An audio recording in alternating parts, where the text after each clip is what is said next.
Hello, everyone. I hope you're all doing good today. We are now going to talk about the elements of a literary research thesis. The purpose of this presentation is to introduce to you the elements of a literary research thesis, and it is specifically for literary research thesis. There are several types of thesis in Universitas Machung, and this happens to be just one. In another video, I will introduce to you how to write a proposal or a thesis for creative writing, translation, and teaching media development. All right, now let me show you what this thesis includes. First of all, I would like to remind you that we have here studied about the fundamentals of literary research. Included here was how to create a good question for a literary research. And you also studied about methods and approaches in literary criticism. We learned about data gathering in literary criticism. And right after that, we also learned about data analysis for literary research. And you also learned about close reading in an earlier video, which I believe you haven't checked. Many of you haven't checked. So check this out. This is the data analysis strategy in literary criticism. Also, we talked about how to present your research results. These are all the fundamentals, but these are going to be useful to beef up your literary research thesis. What you have learned will be the elements or the contents of your thesis, or at this point, the proposal. Okay, now, first of all, you need to know that there are 5 chapters in a standard thesis in literary research here at Universitas Machung. They are first introduction, and you have review of the literature, and there's also research method and findings and discussions of the findings, which is the main part of your research. This is where your hard work, where you will work the hardest. And chapter 5 is when you are already very happy because you are almost done. Okay, these are the 5 chapters of your thesis. But for this semester, your final exam will be writing a proposal. A proposal here usually includes chapters 1, 2, and 3. And what you will be writing, well, I will describe about the final exam later in a different video. But you need to know that the chapters 1 to 3 here are going to be part of your proposal.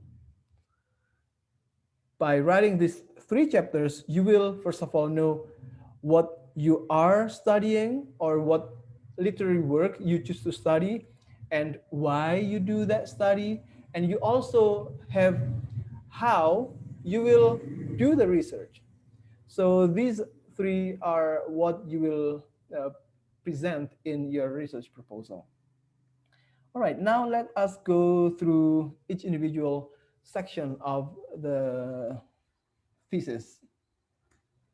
First one is the introduction. Here you will talk about the background of study. First of all, this part should include your curiosity, your general topic, and you need to make it closer to the genre you are studying. And eventually, you will narrow it down to the particular work that you are studying.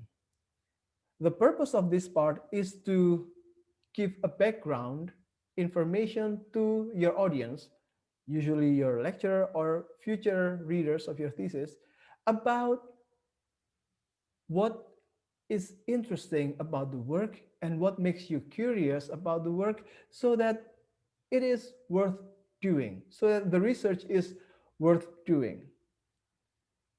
Right, next. And for the strategy, I believe you have learned about how to write a background of study from Pak Patrice's video. It basically works the same way. You can use the upside down triangle. And then you have this part called statements of the problems.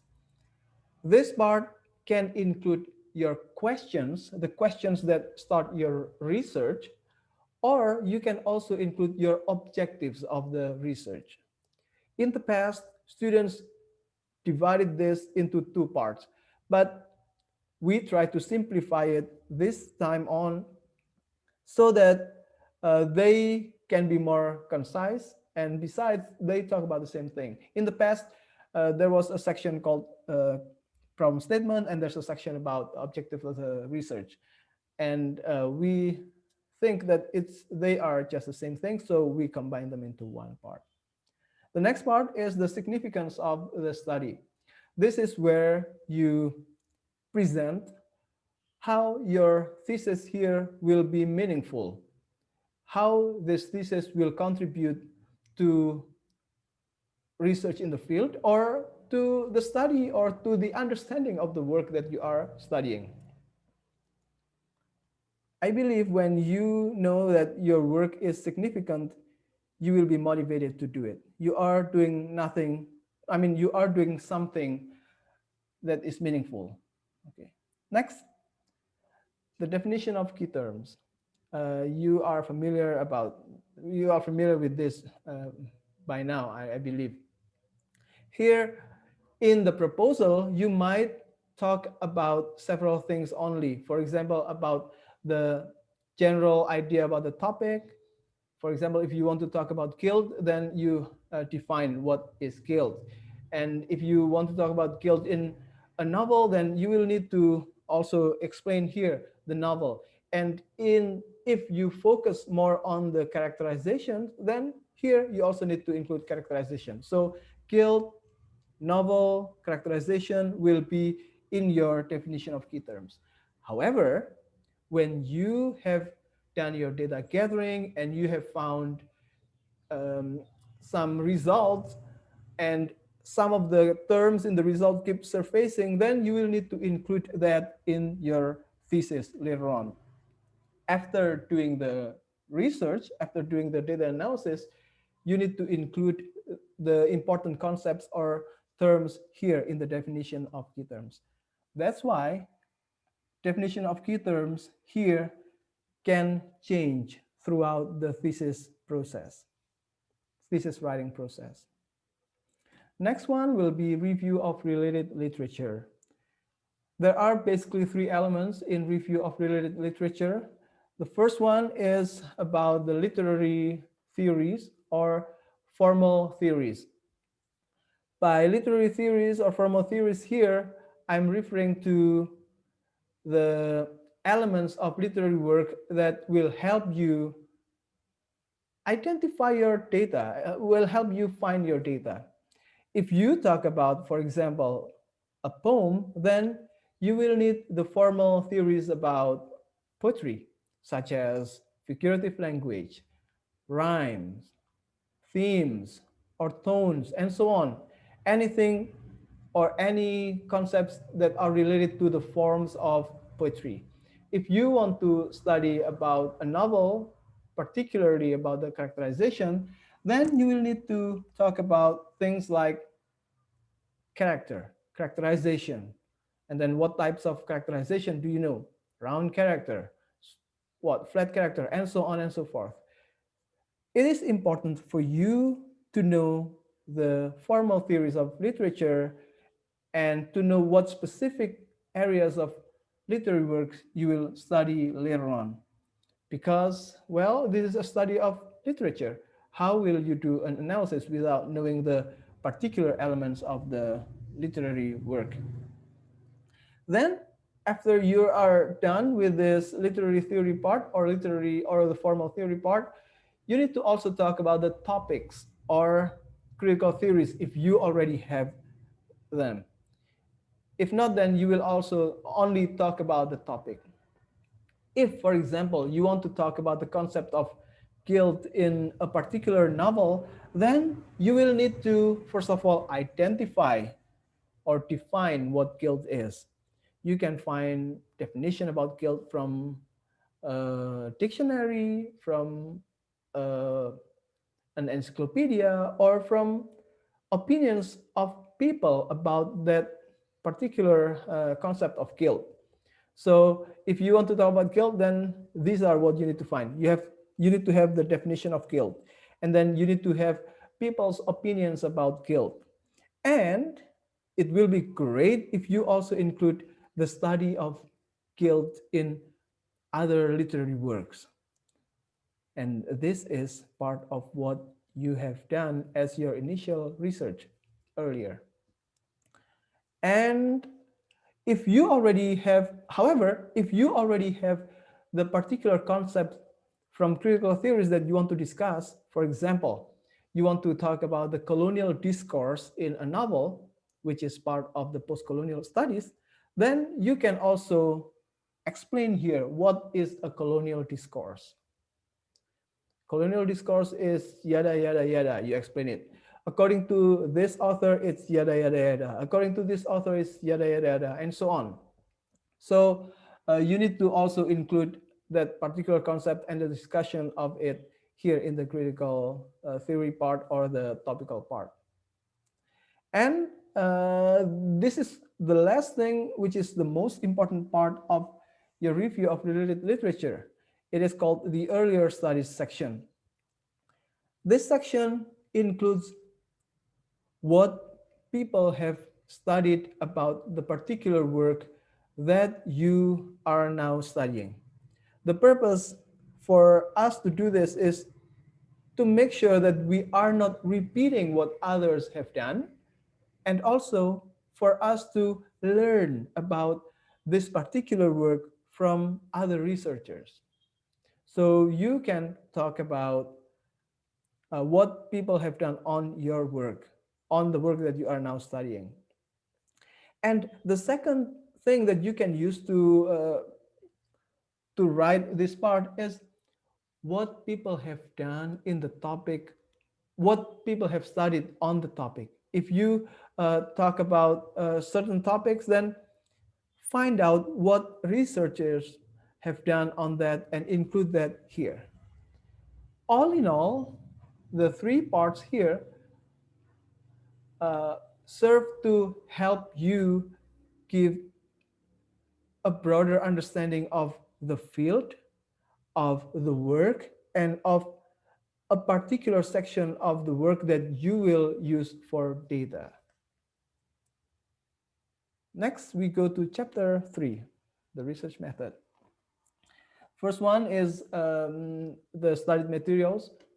You will talk about detailed information related to your work, like what the title is, who the writer is, when it was published, what awards the writer has gained from this work, or what prizes the work has won, and so on. So detailed information is important uh, because it will help you establish why studying this work is worth doing, why it is not just an ordinary work that is not worthy of studying. Okay, so that's the purpose. And then you also need to write a study design section. The study design section here talks about the methods that you are applying, or probably just one method that you choose to apply in your study. Next, you have data gathering. This part talks about how you will, oh, first of all, what constitutes your data. Usually it includes the primary data and the secondary data. And it also includes how you will gather your data. These are what you have studied in data gathering lecture earlier. And there is a section called data analysis and interpretation. It is going to talk about what are your stages in completing the research. And we have studied about this in our data interpretation section. One thing that you need to note is that when you write a proposal, you will need to present this part in the future tense. It will be, for example, like the research will focus on a work called Yada Yada Yada by writer Yada Yada Yada. So that's when you write the proposal. You need to present it in the future tense. But if you write the thesis report or the thesis, which is at the end of your research, it will have to be presented in the past tense because it is a report, right? So these are the three chapters that you will need to include in your proposal. Later on, after your lecturers or your advisors agree on the topic, you will start writing your thesis. And when you write your thesis, it will need to have chapter 4, which is the findings and discussion of the findings. The structures here will depend on the result of your research. You can use various structures as long as they help you present your research clearly and convincingly. You can check my video on the presentation of research results to talk about this part. And chapter 5 will be your conclusion and suggestions. In the conclusion part, you will need to briefly summarize what your chapters 1, 2, 3, and 4 contain. You will need to take the highlights of each of the chapters and present it here in maybe 1 or 2 paragraphs, usually 2 or 3 paragraphs, sorry. And also here is your suggestions for your juniors or future researchers on what they can do further in order to better understand the topic or better understand the work. Because literary research is about understanding a work and gaining meaning out of a work. These are all the 5 chapters that you will need to write in your thesis. Now, there are several other things that are important for you to know. First of all is the length requirement. It needs to be 40 to 60 pages for the main sections from chapter 1 to chapter 5. And this is only for literary research thesis, okay? The creative writing and translation thesis will be different in terms of length requirements. We will talk about it in a different video. And about the citation, we are now using the American Psychological Association style or APA style. We're using the latest edition, and we have to mention this because it keeps evolving. And this citation style applies to the in-text citation and the reference section. For details, please visit this page. And we also encourage you, if you have time, to learn how to use Mendeley. Mendeley is an app to organize your citation and to cite easier. It will help you document your sources as well as organizing your citations. So you will not have to worry about the formatting of your citation. We have prepared the video, the FBS, yeah. The Faculty of Languages and Arts have prepared the video for you if you want to check it out. For now, it is not required at all. But for next semester, we really encourage you to use Mendeley to organize your citation. I guess that's all from me. Thank you very much, everyone, for your attention. If you have any question, we will continue the discussion on Microsoft Teams. Bye.